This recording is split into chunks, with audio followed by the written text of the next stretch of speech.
Pesos australes, patacones, vení, plata, plata. Y yo sigo con las viudas e hijas de rock and roll.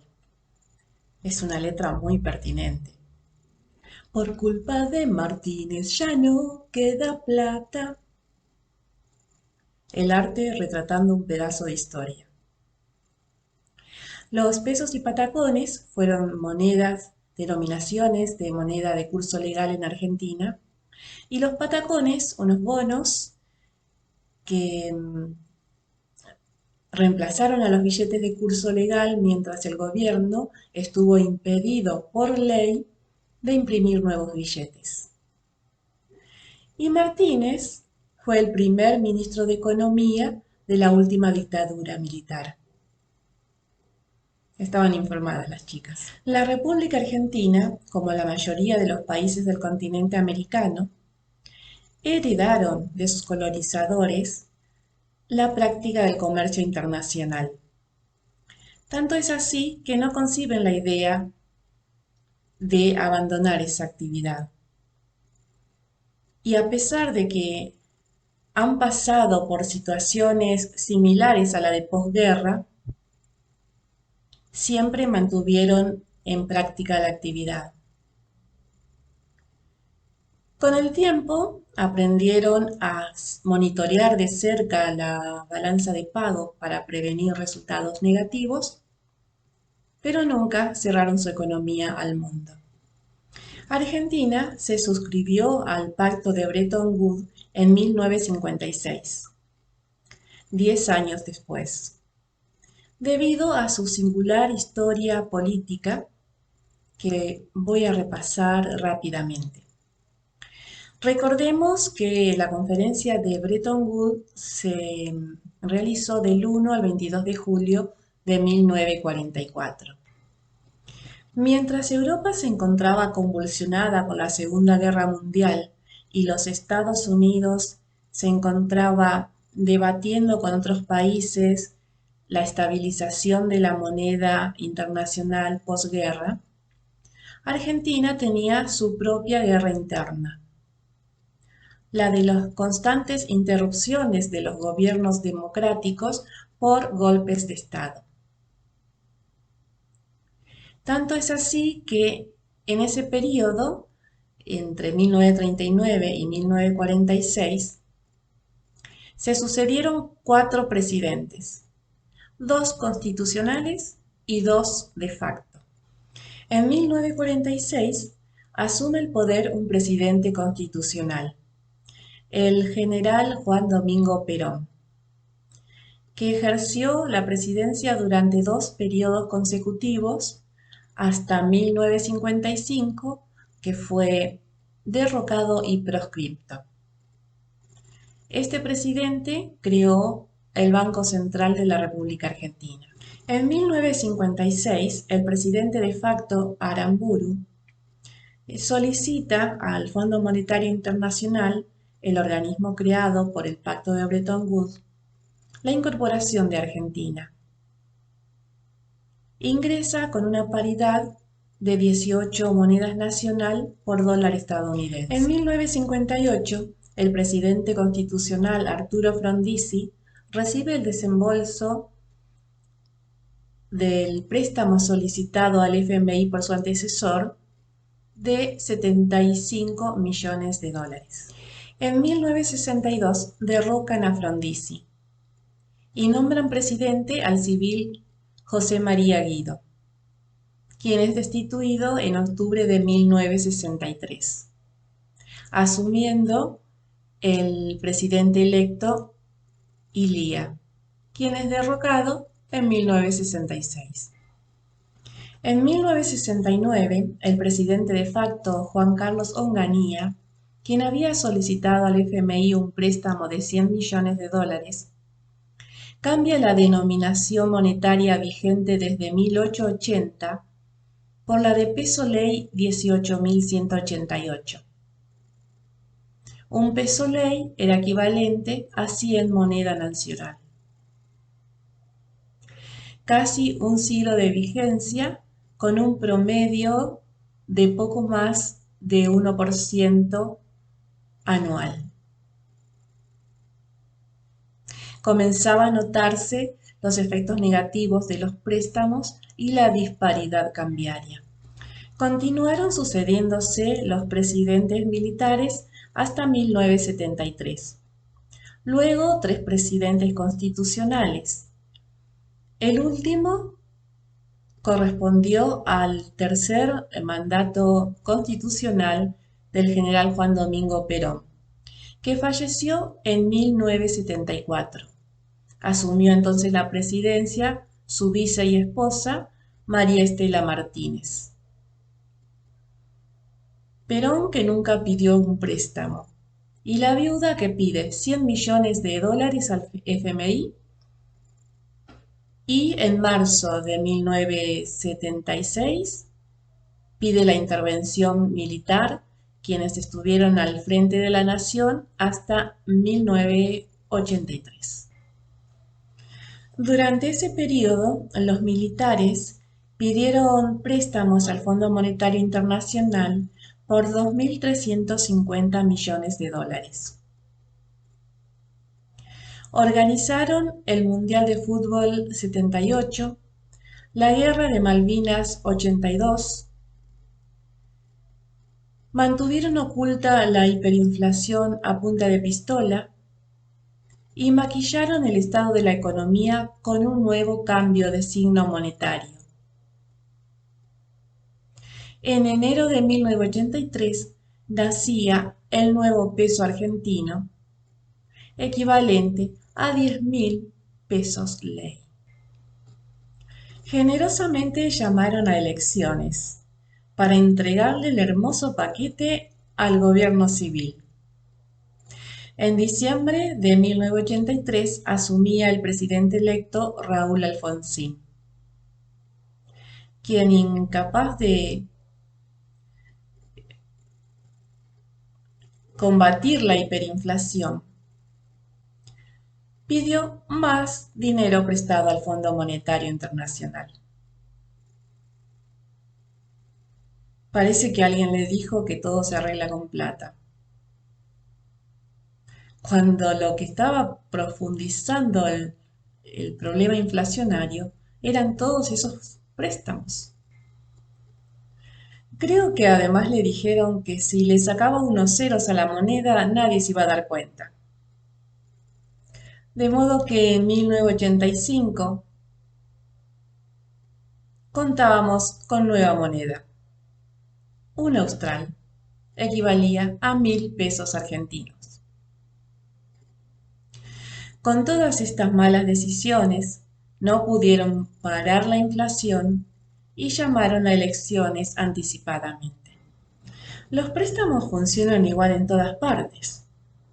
Si se toma un préstamo para pagar una deuda o para utilizarlo en consumo, después no hay con qué devolverlo. Los préstamos tienen que utilizarse para la producción. Después que se vende la producción, se paga la deuda y se devuelve el préstamo. ¿Es muy complicado? Los préstamos y la inflación se retroalimentan, porque para devolver el préstamo hay que comprar dólares, o sea, inflación. En vez, si los préstamos se utilizan para la producción, se genera valor. Y si se utiliza para exportar, ingresan divisas. Y si se utiliza en mercado interno, se evitan importaciones. Y se alcanza una balanza de pago sana. ¿Es muy complicado? No se puede parar la inflación si no se puede parar la suba del dólar. Los precios internos se actualizan a la par del precio del dólar por dos motivos muy simples. En el caso de los importadores, necesitan comprar dólares nuevamente para reponer la mercadería que comercializa. Y en el caso de los exportadores, prefieren desabastecer el mercado interno si los precios internos son muy bajos? Y exportar. Bueno, retomo. Habíamos quedado en que en 1989 llamaron a elecciones anticipadas. Resultó ganador el doctor Carlos Menem, quien sí se dio cuenta de la necesidad de parar la suba del dólar. En 1991, el austral, el dólar, equivalía a 10.000 australes. De modo que decidieron cambiar nuevamente el signo monetario a pesos y establecer por ley la paridad un peso, un dólar. Menem no fue la excepción y también le pidió un préstamo al Fondo Monetario Internacional de 2.800 millones de dólares. Habiéndose comprometido a bajar el déficit fiscal, decide privatizar las empresas del Estado y los fondos de jubilación. Buenas intenciones, pero pésimas decisiones. Y la peor de todas, darle un tratamiento liberal a una economía que necesitaba un comportamiento de posguerra.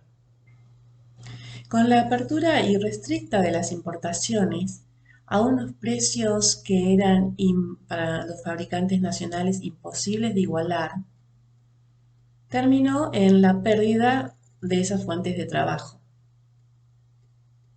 y con el drenaje de las divisas del país. Entra mercadería, sale divisas. Cierra fábrica, entra desempleo.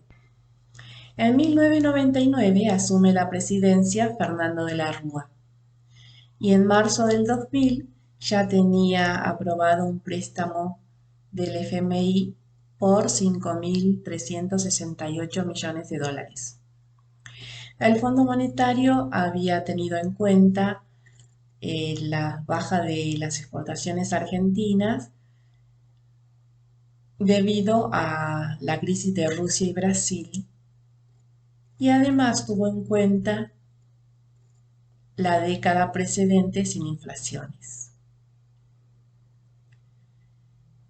Apenas se supo en el mercado interno de la llegada del dinero, las multinacionales se apresuraron en girar el dinero de sus cuentas bancarias. Tarde, el presidente sacó un decreto prohibiendo el retiro de las cuentas bancarias, que solo afectó a los pequeños y medianos ahorristas y a los asalariados con cuenta bancarizada. El grueso ya se lo habían llevado. El descontento popular por esta medida derivó en olas de manifestaciones y saqueos que obligó al presidente de la Rúa a terminar abruptamente su mandato el 21 de diciembre del 2001. Se sucedieron 4 presidentes interinos en un mes. Nadie encontraba la solución. El último de ellos, el doctor Eduardo Duhalde, estuvo en el cargo durante un año y organizó el llamado a nuevas elecciones, del cual saldría ganador el presidente Néstor Kirchner, quien renegoció toda la deuda argentina con el FMI y canceló casi la totalidad de ellas. También implementó un sistema de autorizaciones previas a la importación para poder controlarlas y prevenir una balanza de pago de resultado negativo. Los gobiernos que sucedieron al presidente Kirchner volvieron a endeudarse y hoy estamos nuevamente con el problema del dólar que no para de subir. Y esto sucede porque seguimos pendientes del dólar y postergando la producción nacional. La Unión Europea salió de esta excesiva presión del dólar unificando la moneda a nivel continental. Y a partir del enfrentamiento bélico de Rusia y Ucrania desde 2022, los países asiáticos también están organizándose para prescindir cada vez más del dólar. Todo el mundo se está dando cuenta que el dólar parasita las economías. Sin embargo, en Argentina, a días nada más de las próximas elecciones, se está debatiendo sobre dolarizar la economía, similar a lo ya sucedido en la década del 90, aplicando una impronta liberal a la economía cuando nuevamente necesitamos una impronta de economía de guerra. Lo dicho, sigan preocupados por la dinámica monetaria en vez de ocuparse de desarrollar la producción nacional.